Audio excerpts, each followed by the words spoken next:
Sebenarnya kalau RK sama sekali tidak pernah menembakkan rudalnya di barangnya Lisa, langsung terima saja tantangan tes DNA dan kemudian tuntut Lisa karena telah mencemarkan nama baiknya.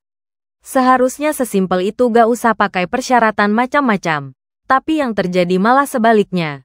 RK merespons tantangan Lisa dan menyatakan siap menjalani tes DNA tetapi dengan syarat dilakukan sesuai prosedur hukum yang berlaku di Indonesia. Bayangkan.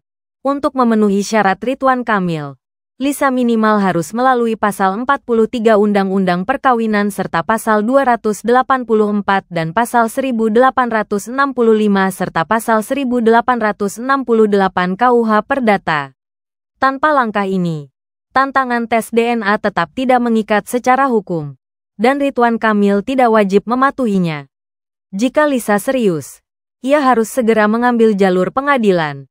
Jika tidak, kasus ini akan terus bergulir sebagai isu publik tanpa penyelesaian hukum. Wow, panjang amat jalan yang harus dilalui Lisa untuk membuktikan bahwa anaknya adalah anak biologis dari Ridwan Kamil.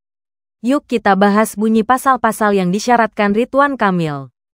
Undang-Undang Nomor 1 Tahun 1974 tentang Perkawinan, Pasal 43 Ayat 1. Anak yang dilahirkan di luar perkawinan mempunyai hubungan keperdataan dengan ibunya dan keluarga ibunya serta dengan laki-laki sebagai ayahnya yang dapat dibuktikan berdasarkan ilmu pengetahuan dan teknologi dan atau alat bukti lain menurut hukum mempunyai hubungan darah.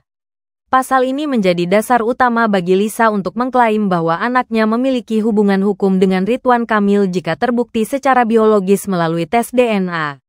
Lisa harus membuktikan bahwa Ridwan Kamil adalah ayah biologis anaknya. Kitab Undang-Undang Hukum Perdata Pasal 284. Pengakuan seorang laki-laki terhadap seorang anak di luar kawin dapat dilakukan dengan akta otentik atau dengan pernyataan di muka hakim, kecuali jika ada bantahan dari pihak lain. Jika Ridwan Kamil tidak mengakui anak secara sukarela, Lisa harus mengajukan gugatan pengakuan anak ke pengadilan. Dan tes DNA dapat menjadi alat bukti untuk mendukung klaimnya. Kitab Undang-Undang Hukum Perdata Pasal 1865. Barang siapa yang mengaku mempunyai hak atas sesuatu barang atau yang menuntut sesuatu hak, wajib membuktikan adanya hak itu. Lisa wajib membuktikan hubungan darah antara anaknya dan Ridwan Kamil. Dan hakim dapat memerintahkan tes DNA jika bukti awal cukup kuat. Penolakan Ridwan Kamil untuk tes DNA tanpa alasan hukum yang sah bisa dianggap menguntungkan Lisa. Kitab Undang-Undang Hukum Perdata Pasal 1868.